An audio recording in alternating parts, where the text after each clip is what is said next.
It's an issue that has been simmering on Facebook. Occasionally it boils over onto the front pages. It is community safety in Penticton. And it seems everyone has a story about feeling unsafe walking in their neighborhood or having their car broken into, or they have a friend who is a victim. But does the perception equal the reality?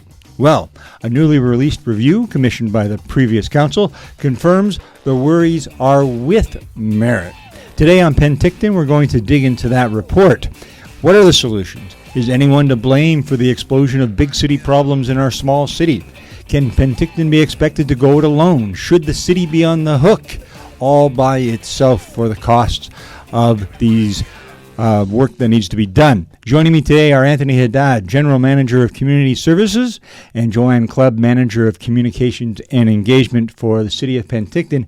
And before we dig into the report, and you both have very thick binders because it was a 200-page report, I know, JoAnne, that you and your team, and I think Anthony was on there, and Dr. Kirk Griffiths, who is one of the authors of the report, did some online forums this week. I'm really interested to see what the feedback was from the community, or their initial feedback. Yeah, public involvement has been really important in this whole review, right from the beginning when I think we had about 815 people complete a survey, an exhaustive survey, I might add. It was a good 20 pages, and we also had about 27 different focus groups. So this past week, we held a couple of online information sessions just to share the results with the people that participated. And wow, we thought we had it covered in this 210-page report, but there's still more questions and more opportunities for the city to consider. It was such a complex report. There was so many questions, and it was interesting to see the variety of people that actually attended the online sessions as well. We had residents from the community, we had a lot of non-profit organizations, we had people from the fire sector, RCMP and bylaw on the call, just interested in what those people do and how they're going to try and react to some of the recommendations coming out of the report. So I think really good opportunity to keep the discussion going in the community. And I think what I noticed that was I was really pleased is just to see the level of understanding of the complexity. It's pretty easy to sit on the sidelines and say, well, just hire another 10 RCMP. Well, those aren't really realistic solutions. And in those info sessions, we were able to have those conversations, and people really understood the challenge that the city's facing with filling the gaps for the province. So that was going to be my question. So we have this large report. It's over 200 pages. It's got, I think, more than 50 recommendations. So the problem's fixed now, right? Like Penticton, it's all good? Yeah, not quite. The report, again, as I said, very complex report with a range of different recommendations. And this report was a snapshot in time assessment that was done from November 2021 until approximately May 2022. There's been a lot that has changed after May in terms of things within the provincial government, things within the local government system, and things that happened well before that as well that may not have been input into the engagement process and the report itself. So a lot has changed, and the report itself is, I think, going to lay the groundwork for our council and community to look at making some pretty positive change over the next few years. It's not going to be easy. There's going to be some challenges. There's going to be a lot of discussions with a variety of different stakeholders, provincial government, but we've got I think a really solid base of interesting ideas and solutions that are going to help set our community up for success. So I think what's interesting is there is this idea almost that the previous council commissioned this report, we'll get the report, we'll have the problem solved. From your perspective, what was the purpose of and you call it a review of our community safety resources. So it was, what are the police doing, what are fire doing, and what are bylaw doing? So did they accomplish what you wanted them to do? I think council, when they commissioned this report in 2021, there was some big budget decisions that we're making on an annual basis. Our fire department and RCMP over the last 5 years have increased by over 40% in terms of their budget allocation or operating budget. Our bylaw department have increased by over 350%. And we've created a social development team to deal with some of these social issues in the community as well. So significant investment that was being made, and we were hearing from the community there's still problems and there's still issues. So council took a bit of a pause and said, as opposed to hiring more and more individuals into these departments, let's have a independent review in terms of where the most efficient way of spending our funds are. Are there problems that exist? Can we fix them? What are the solutions? So I think it was a smart decision by council to go through an independent process to look at how we can best spend the resources within our community as efficiently as possible, but tackle and potentially more target more specifically where the issues are. Right. From your perspective, JoAnne, because engagement's your area of expertise, because we always talk about perception is reality, but now you have data to actually match the perception. And so that's going to be important going forward, that people can see, oh, the police are maxed out, the fire department are doing these things. So how important is that, getting that out to people, and through this podcast and through having the online sessions with Dr. Griffith, to people, so people are frustrated, but we want them to understand that we're moving somewhere. Yeah, that was probably one of the hardest findings of this review, is that, just to see that, people's concerns did line up with the crime statistics. But, we have a starting point here. We have a place to move forward, and we've got the beginnings of a plan. So it's pretty exciting. I would say one thing that I found particularly interesting about the community's feedback was they, while they were identifying that safety was an issue, that they were concerned about crime, and that they felt crime had gone up.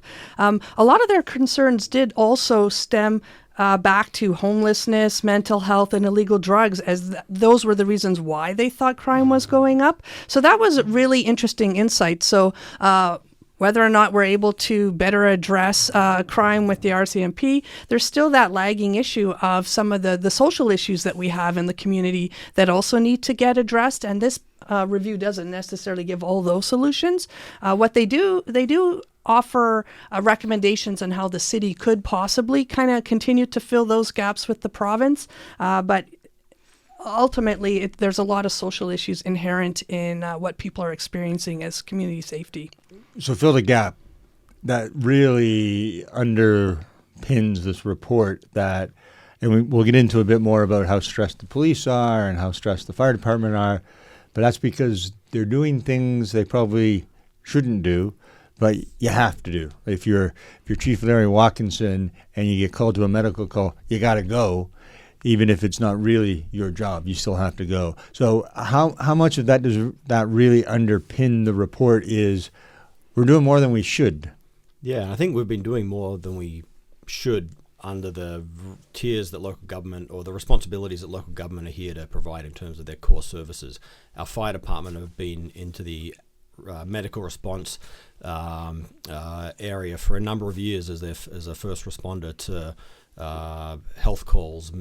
More recently, their overdoses and mental health related issues. The RCMP have a significant number of calls that come to them for them to respond to related to mental health, and so too within our bylaw department and our community safety officer program. So those resources which are there to police our community, respond to wildfires, respond to structure fires, respond to bylaw enforcement related issues, are being taken away to respond to mental health related issues, which is clearly the responsibility of the province. So there's been a lack of investment, which is clear in the report, and I think clear from a lot of communication we've had within our community around the lack of response from the province to the mental health, to these health related issues, which are now on the back of local governments to pick up. We mentioned the fire department being maxed out. In the report, it's very clear that the RCMP are at the maximum. I think the criticism, it's not a criticism of the RCMP or Superintendent Hunter, it's just a reality check. They don't get to do very much community policing. They don't get to do if any, proactive policing, because they're full out dealing with all kinds of incidents. And I think, correct me if I'm wrong, the number is almost 50% of calls have a mental health component. Correct, and then that's one of the pieces of data that came out of this process that the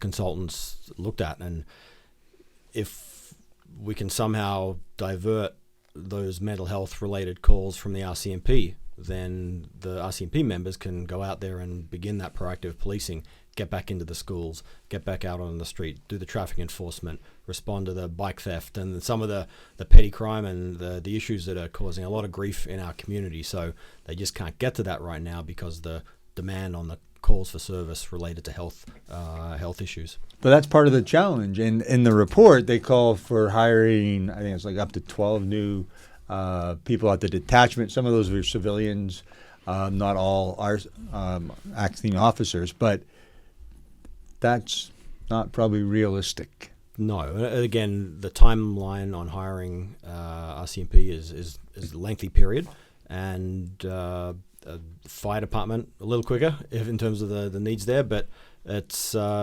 complex. There's time attached to it. There's costs attached to it. And I think one of the interesting things that our council and community are going to have to think about is how we actually look at implementing some of these changes. Do you hire more RCMP members first? Do you try and figure out the mental health related positions that the report calls that we need to consider? Do you go after the province to look at investing in those a little sooner as well? So what happens first? What happens second? How do you phase this in? How do you look at some of the other community safety related issues in the community at the same time to make sure you're making the right decision first off and that you have a plan moving forward? So maybe it's just me, but when I read the report, and I will admit I did not read all 200 pages, I read the executive summary, but that was still like 20 pages. It seems like the report is designed to deal with a problem that's not going to get better. And I don't know if that's a fair characterization, but that's how I read it. It was like, things are going to get worse, so it's not sustainable, so you need to hire all of these people. You need to hire all these extra people at the fire department. You need to have some small trucks so you can continue to be the de facto ambulance service. And, bylaw needs, or community safety officers need more authority. The report, and maybe that was just sort of the way that was their mission and what they were targeted to do, but it doesn't give a lot of hope that the underlying issues are going to be dealt with. And maybe that wasn't the point of this report. Yeah, I wouldn't necessarily agree with that. I think the report's a snapshot in time that identifies the issues that our community has during that period. And yes, they're happening now, they happened before that, but the snapshot in time assessment identified what the concerns the residents had. They had interviews with RCMP members, fire department, bylaw, all the staff that work in those departments as well that identified all of these issues. So it's things. I think there is definitely some positive light coming out of this report in how we may not have identified the need for some of these mental health related positions before the report was done. So as we look forward, I think there's a lot of hope in how we can potentially work with the province. There's some tough decisions in terms of how we as a municipality may need to invest in some of these things a little sooner than we may have wanted to, or as opposed to having the province do things. One of the big questions I know the consultant had is, how long do we wait for the province to act on some of these things? So we can be very innovative as a municipality and go after some of these mental health related positions, but ultimately the responsibility of the province. So they're the deliberations and discussions I know council are going to be having over the coming months to try and figure some of this stuff out. But the report gives us, I think a really interesting baseline as of today in terms of what the issues are and where we need to go. And the positive light coming out of it, I think, is that we've got a bit of a plan, the beginning of a plan to help our community move forward. Is this, for lack of a better term, a cudgel to take to the province and say, now it's not just us talking, it's not just us complaining. Here, two of the most respected academics in the field, in the province, have said, you guys are failing. And is that something, or are we just really hopeful that the new Premier, David Eby, is going to deliver on the promises? I think it's JoAnne can sort of speak to it as well. I think it's a fantastic tool for our council to use in forums like at UBCM, in partnership with the Southern Interior Local Government Association through the various organizations that help support identifying municipal issues and raising the profile of them at a provincial level. So I think the report is a fairly strong document that our council can use when we meet with Ministry of Health, with the range of different ministries that are ultimately responsible for these issues. And I would say that it is a very valuable tool, and I'm sure it's something that the province is going to appreciate as well. There's a lot of data and insights in there for them to leverage as well. So certainly bringing this forward to the province will be part of our path forward. Not wanting to turn this into a beat up on the province thing, but most people would say it's relatively obvious what needs to happen. Why hasn't it happened? And then they want someone to do it. But there's always costs associated with that. So to do all 52 of these recommendations would cost, and I know the city's not planning to do it, but just if they were to say, we accept all the recommendations, it would cost the city how much? Just over $5 million for the positions that are being recommended. Right. Every year. Every year. And that translates, just so people, when they're getting ready to pay their property 13 taxes. to 14% tax increase. So and that's without everything else that is happening in the city. And that then also, I guess, part of the challenge for you as you are, because you talk to colleagues in the provincial government and then politicians speak politicians to politicians, is once you've taken over something like that, the province is like, great, I don't have to worry about it anymore.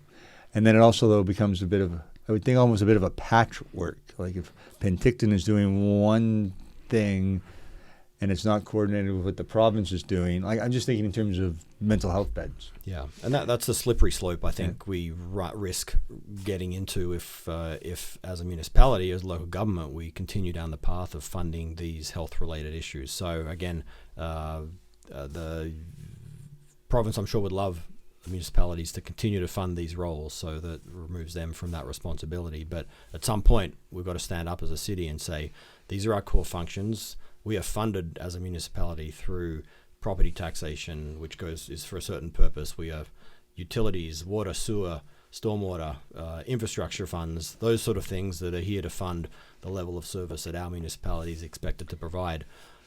How do we get the funds to go after some of this other stuff that really isn't our responsibility without putting an unreasonable burden on our residents is, I think, the big discussion we're going to have to figure out. And Joanne, you think Penticton residents largely understand that? They get frustrated and it's the mayor and council that they see on the street, so they bear the brunt of it. But when you talk to them, they understand the fundamental issues are much deeper than just hiring an extra police officer. Yeah, I would say there's probably a higher level of understanding of the complexity in Penticton than in other communities because the city of Penticton's been shining the light on that a lot longer. And so, yeah, I definitely think that there is a base level of understanding, and a lot of it is thanks to our local media who have helped educate the community in addition to some of our efforts. So we have the report. Dr. Griffiths, probably by the time most people have heard this podcast, will have spoken to council. Where does it go from there? Does it just gather dust on a nice shelf in the corner of Anthony Haddad's office, or what will people see? No, I think the goal was to introduce the report to the community. The community well aware that we were going through the process with the level of engagement that was undertaken last year. The report was presented to council on December 20th. We've had the information sessions over the last week or so. There'll be a final presentation to council on January 17th. And then council will be using this document during their strategic planning process. And with a very new council, very interested council in tackling this issue, this document is going to be a fantastic tool for them to use as they go through their strategic planning process to provide some high-level guidance to staff around how they want to tackle the crime and safety portfolio and give us some direction on how to tackle this issue. And without this document, there'd be a lot of I think lack of informed information in the room. So I think it's a very educational piece for the community, but also council as they go through this strategic planning process, which is, I think, for councils a very important process at the beginning of their term that helps set up the 4-year term for success. Yeah, and I would just say that from the conversations that have been had about the review so far, that maybe the city doesn't agree with all the recommendations in there, but there certainly isn't a lot of debate about the findings. Like, this document really articulates the problem extremely well. So so council will be well served to understand what exactly is happening in the community when they have their conversations. So the meat of the report was very good, but we may disagree on. Someone the other day, I was talking to someone in there. Excuse me. The report calls to have the school district hire more people to go into the schools, and someone said to me, "Why wouldn't we just give that money to Foundry?" Right. So there's probably some ways, some adjustments. Yes, we need to beef that area up, but we can do it this way without creating a brand new program and things like that to look at. Correct. I think once you bring some of these non-profit organizations that do fantastic jobs in the community on a number of different fronts, whether it's a foundry, whether it's housing providers, once you bring them to the table to work with the municipality on these solutions, I think you may see some of the same objectives dealt with, but maybe in a little different way. So those opportunities are going to be had coming up through the discussion, obviously the council and a strategic planning process, but the ongoing conversations and strategies with these organizations in the community that are got to be at the table. They're partners with us. We can't do this without them. So one of the things that's in the report is hiring a new city employee to oversee all of this. And Kelowna's had that, and sometimes I hear Kelowna's not gotten any better, and other times I hear, well, he's trying. Is that something that we need at this point, or do you think we're at that stage, or council's still working through the details? Yeah, I think part of the rationale that the consultants had in their report around a position for a director of public safety would be, or it has been around the ability for that individual or that department to lead the community safety portfolio. Right now we've got the departments, which are they all work very closely together on various initiatives and partnerships, but they're all separate departments within the organization. So the goal of having a director of public safety or community safety would be to have that individual and team be the one-stop shop for public safety related issues, and then be able to coordinate the other agencies in maybe in some of the efficiencies that or some of the ways that the consultants have recommended through the report. So that role I think will be an interesting discussion through the budget process coming up. It was interesting. You just spoke about the sort of three divisions, which are police, fire, and bylaw, which for most of our purposes is the community safety officers, which is a relatively new program. The report is critical, not as critical as it was of, say, Prince George, where they were much more scathing in terms of operating in silos and all those things. But they kept using this phrase interoperability, which I guess is a $10 word. But it doesn't seem that our three departments don't work well together. They actually seem to work pretty well together. Yeah, I think it was very clear. We have very strong leadership and very positive leadership within the RCMP, within the fire department, and within the bylaw services community safety officer program. There's a lot of things that those departments do very well together. The report provided some opportunities to do things maybe a little differently in the future as well. And I think as we look into the future, there's always going to be opportunity for departments to work closer together. Maybe there's more innovative ways they can work together. Maybe there's things they can better align on in the future as well. But I think as it stands right now, there's a very positive relationship between all those three departments who do very different things. Yeah. But there's always some overlap and always a blurring of lines on some of the roles and responsibilities they do, especially within the community safety officer program and the RCMP. Well, I want to talk about the community, because everyone knows what the RCMP do, because they've been around since they were the Northwest Mounted Police. Yep. Everyone knows what a fire department does. But the community safety officers are still relatively new, and the report talks about potentially giving them more authority and references special constable, which I didn't take to mean that they would carry guns, but that they would have a bit more authority than they currently have.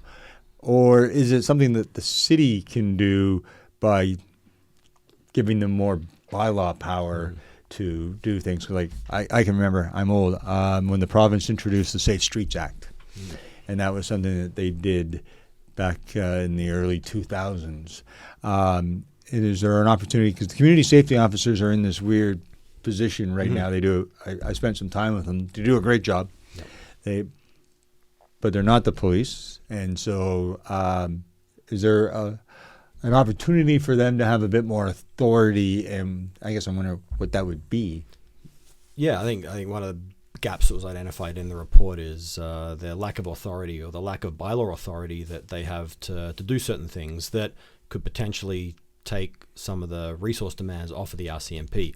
So through the creation of a safe streets bylaw or different regulations within the municipality, and potentially some of the authority that the bylaw department and the physical equipment and some better guidance and provisions for those community safety officers, they can potentially get into more of the work that the RCMP are getting into right now. But that'll be, I think, a discussion again with council. There's a cost associated with that.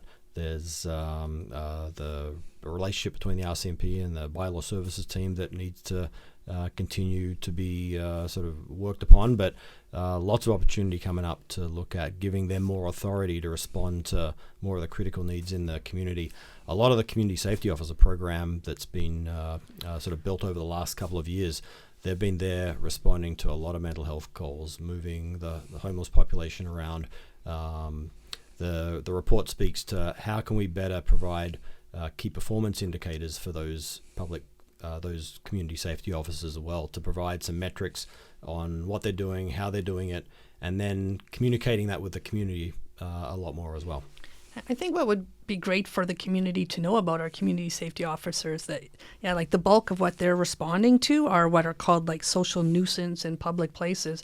But what they're really exceptional at is connecting people with services as well. So they're really playing an important role for both the people they're working with as well as for the community. Which got me thinking of the CAR 40 program and the BC Housing Report as well. And so when the BC Housing Report came out, it also sort of reaffirmed everything. And for those people who don't remember, I don't know if one of you wants to give a quick recap, but my memory was they did a study of what BC Housing is doing in Penticton, and in essence, they were failing. In particular, not providing proper wraparound services for people. I'm going to use the phrase warehousing. You don't have to if you don't want to. But they were warehousing people but not providing them the service. And more importantly, there was no way to connect them to the next level of service they needed. So they're just kind of in a stasis, which gets us to that elephant in the room, which is the province, who has all the money and is the bigger partner, and it's their responsibility. Do we think they're going? I don't know why they haven't done some of these things which seem straightforward. And that's consistent with what's coming out of this report in terms of the lack of the provincial investment in these mental health related issues. There has been a lack of appropriate investment in the creation of this type of housing in our community, and the services that may not be there, but the housing is. So without that, these individuals are going to cause stress and demand on our community safety program in our city. So that was very clear in the report. It was very clear on the housing portfolio. But as we move forward, we can't just look at the solutions from a public safety investment within RCMP, bylaw and fire. The housing portfolio and the housing crisis that we're in right now needs to be aligned with whatever solutions council are going to be looking at around the public safety portfolio. So those two go hand in hand. The lack of affordable housing, the lack of services for those who are in need of services in the community that the province aren't providing, is a direct cause for the people that are causing demands on our services in bylaw, fire and the RCMP. So it's all related. You can't ignore one for the other. That's the big challenge for this council term coming up. So we have a new premier, a new attorney general, prolific offenders. The report has said that. Superintendent Hunter has been very clear about that. Every time he talks to the media, that the number of prolific offenders that occupy his team's time is immense. How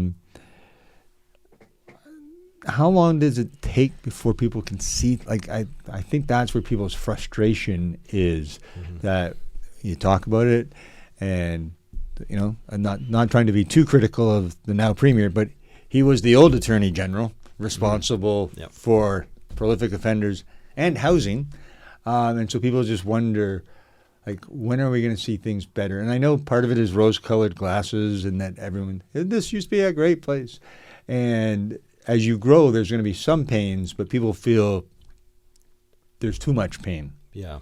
I think, like, as a municipality, we've got a job to make sure we can communicate maybe a little better than we have done on this issue to our community in the future. And maybe that's making sure that at every council meeting there's an update on whatever the changes are that are being making or the progress that's being made. Maybe there's some transparency around different public task forces that are created that involve agencies, that involve different stakeholders in the community, that involve council and staff and the leaders of the public safety portfolios as well. So there may be some opportunities there, but I think we need to keep the conversation with the community going as openly and honestly as possible for them to see value in what we're going to be doing. You just sparked a question.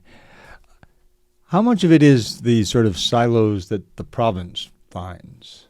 Whereas Interior Health has things that it's responsible for, and BC Housing has things that they're responsible for, but BC Housing needs Interior Health to help them provide wraparound services, and it's Interior Health, technically not the province, that would provide us with a Car 40 program. Do we have like too many people that we're trying to get our message through to? Is that part of the challenge? And it's probably not just Penticton. I'm sure if we were to have the mayor of Kelowna here, he would say very similar things, or from Kamloops, right? Like, this isn't specific to us, but we're worried about us.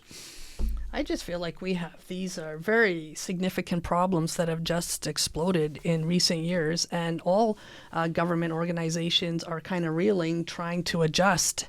The RCMP weren't accustomed to dealing with mental health calls. Well, now they have to, and so those are the kinds of things that we're experiencing, and I'm sure the province is experiencing it as well. Yeah, I think a centralized approach to the city through that director, for example, of public safety would provide that sort of one voice and potential partnership with various government agencies as well. So maybe there's different structures within the provincial government that can be looked at as they move forward, similar to the municipality, because right now it's not working. The results are very clear in the report that we need to do something different. We can't continue on the status quo. Our finances at the city, it is incredibly unsustainable to continue down the path that we've been going down the last 5 years. Something has to change. So we've got to keep that conversation going with the province. They've got to bring some things to the table. We've got to make some changes as an organization to see some change happen. And I guess part of the problem is that we just Penticton wants to do the right thing, but it's like, how much can the city do? Can the city build the housing? Can they give the land? Are those type of creative things that we're going to, that you particularly, and along with council and probably the social development team, are going to be looking at? What's an innovative way? Like, here's a plot of land, let's build them some housing and make sure that if we have to hire the nurse, we'll do that. Before you answer that, Anthony, I just want to jump on what you were saying there, Shane. And that was something that came through loud and clear in the community survey, is that the community really, they want to help people. They want to see the services there. And so I thought that was something that was a really great sentiment to hear from the community. Sometimes it's easy, and particularly for those who are in the media in the Lower Mainland, they have like one image of the dispute that Penticton had with the now premier, right? And that's their image, that this is like a cold town. And it's not. It's not. They want to help people. They want them not to be warehoused. And I know that's my word. And they don't yours. Want people sleeping on the street in the cold. Absolutely not. Yeah. So. Yeah, I think that there is definite partnership opportunities in the future. We've been a partner with the province over the last 5-10 years on a number of different housing projects in the community. We've got to continue down that path. There's some the use of city-owned land for affordable housing projects is something we've got to look at. The type of housing that we invest in as a community is, I think, really critical to identify what the right type of housing is. The report went into a little bit around the supportive housing and the supply of supportive housing, shelters in our community, and are we at a level where we can't accommodate any more of that in our community without more services from the province? And well, that's part of the problem. Like, you have people who are at Compass Court who are probably ready to move to another correct level, but there's nothing for them to move to. Exactly, and that's the challenge, and we need to make sure that if we're going to be investing in the limited land that we do have as a municipality, that it is the right type of housing, because there's the shelters, there's the supportive housing units, and then there's the more affordable, attainable housing for employees. We're an incredibly successful community and in a range of different industries, and the skilled labor shortage is a challenge as well. So when we look at the housing portfolio, there's a range of different levels that we've got to look at in the future, and what role the city plays in that is, I think, going to be pretty exciting over the next few years. So I feel like I've been a bummer and just bringing everybody down the whole time they've been listening. What are the positives? Like, if JoAnne, you've read this back and forth, you've been working with Dr. Griffiths and Dr. Eli, we'll call him Eli. What are the positives that people can take from this report that things are going to get better? Well, there's definitely an appetite from this council to take action, and so we're looking forward to seeing the direction we take there, and this report provides that documentation. It also really highlighted that we have very strong protective services teams that we can work from. This report lays the groundwork for moving forward in a positive direction, and the council and our community are going to be continuing to invest heavily in public safety over the coming years.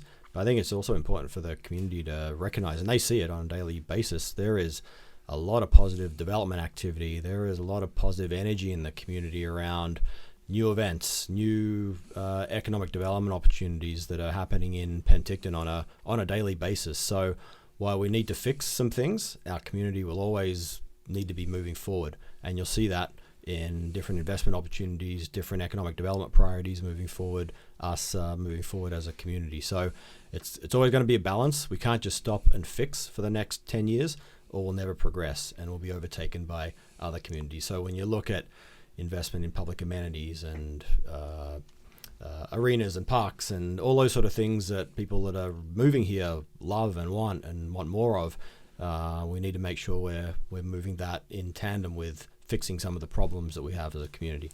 Yeah, I think it's opportunities like this, and when council are speaking, that this isn't a broken water main that you can fix and then turn immediately the water back on the next day, right? Yeah. This will take time, Yep. and there's always going to be an element of the community that need help and need assistance, and we need to be prepared for that, but we can continue to move forward, as you say. Yeah, I think very clear through the conversations that were had during the report process that our community are sympathetic to the needs and these issues in the community. They want someone to fix it. It's just who is going to fix it, who's going to provide funding, what's the right strategy. And I think, as I said, we've got a fantastic set of a good baseline now, a good groundwork to move our community forward in a positive direction. I have a feeling you'll be watching the provincial budget in February really closely to see what type of investments they make. And it actually, with our recent municipal election, our budget typically happens in November, but it's been delayed till March. So with the province coming forward with their draft budget in February, it will, I think, provide a lot of, I hope, for us as we go into our budget process, so we know what they're coming to the table with and know that where we can support where is appropriate. So I know you are not the content expert, Anthony, in terms of on-the-ground practice. You've never been an RCMP officer, never been a firefighter, I don't think. Nope. But I hear he's the general manager of several hockey teams. Correct. Well, then you're a firefighter, sort of. I guess I'm just interested. Everyone wants to know, well, what does Brian Hunter think? What does Tina think? Tina Mercier from Bylaw Services. What does Larry Watkinson think from Penticton Fire? They're busy right now going through this and reviewing it themselves, trying to see what will work, what are we already doing. I know, for instance, on the RCMP, some of the things that the report's recommending, Superintendent Hunter's already sort of started, which is trying to have school liaisons again and doing some of that work. So over the next little while, they're not just sort of sitting in their offices waiting for you to tell them. So we're actually waiting for them. They're doing some of the groundwork that people aren't seeing right now. Correct. And I think as part of this process, it was important to have an independent lead of the review within the city, and that was sort of myself, because I had no departments that were really responsible for community safety related items. So having those teams, RCMP, Fire and Bylaw, involved in this process, in the details of the process, was very important. And council are going to expect that Brian, the head of the RCMP, Larry, head of Fire Department, and Tina and Blake, the head of Bylaw, come forward and let them know their opinions on this report as well. They may be doing some things already that are beginning to implement the report behind the scenes. There may be some things that they can work on together that they hadn't thought about before. So those technical experts are going to be critical to implementing the report. We've got very strong leadership, as you've heard, through the report, and they're going to be key to implementing a lot of this and the direction that council set over the coming months. Anything you guys wanted to add before we wrap up? Yeah, I would just say that we're so appreciative of the community's involvement so far, and we're bringing them along in this journey with us, and we hope that they continue to participate. We've got some, through our financial planning process that Anthony just mentioned, there will be more opportunities for people to get involved and see the types of actions that kind of come out of council strategic planning. And I guess that's also it. Like, one of the reasons to do engagement is so that you can talk to the public. But you also want to hear from the public, because you never know where good ideas are going to come from. Yeah, for sure. And there's lots of creative ideas. That's why council have committees and task force and those sort of things to help guide them and help them in the decision-making process as well. So as JoAnne mentioned, we've had fantastic engagement through this process, and we want that to continue. All right. Well, you have been listening to Penticton. We have been talking community safety, and things will get better, and the future is bright in Penticton. Thank you, everyone.